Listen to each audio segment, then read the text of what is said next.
Hello, I'm Christopher Kemmerty and welcome to Building a Black and White Photography Workflow.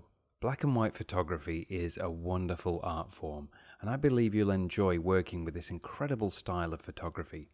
If you've never taken a black and white photograph, this course should give you everything you need to know to get the results you want. If you've been working with black and white for years, I hope there'll be knowledge in here that can really help your photographs to improve. We see in colour, so why take black and white photographs? There are hundreds of different answers, but I think most photographers would agree that black and white gives you a different way of seeing the world. It draws your attention to details that you might miss if you were using colour. It can increase your understanding of texture, and by working with shadows and light, it deals with the essential drama of a scene. It can be more emotional than colour photography, but it can also work well with abstract images. Unfortunately, many photographers are put off black and white photography because they take a few colour photos, throw on a monochrome filter, and then wonder why the results don't look very good. In most cases, you need to shoot for black and white. You need to decide that you're shooting black and white, and then you need to apply all the skills that you'll learn in this course when you're taking a picture. When you do that, the results can be stunning.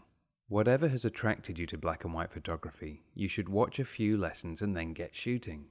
When you've taken some photographs that you like, you'll know why black and white photography works. This is true whether you're an art photographer or even if you shoot street photographs, portraits, nature, or landscapes.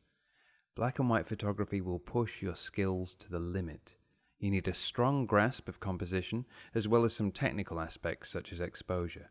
But don't be afraid of pushing your skills. You'll learn a new way of seeing, and all your photography will benefit as a result. When you can no longer rely on colour to make your photograph work, you have to make everything else about the photograph work. So once you can take a good black and white photograph, you know you're a good photographer. Throughout this course, you'll learn how to develop this way of seeing, how to choose good subjects, and how to photograph them well.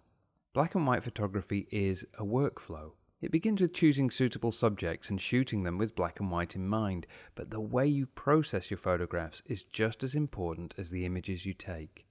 For legendary black and white photographers such as Ansel Adams, developing a photograph was as important as the process of photography itself.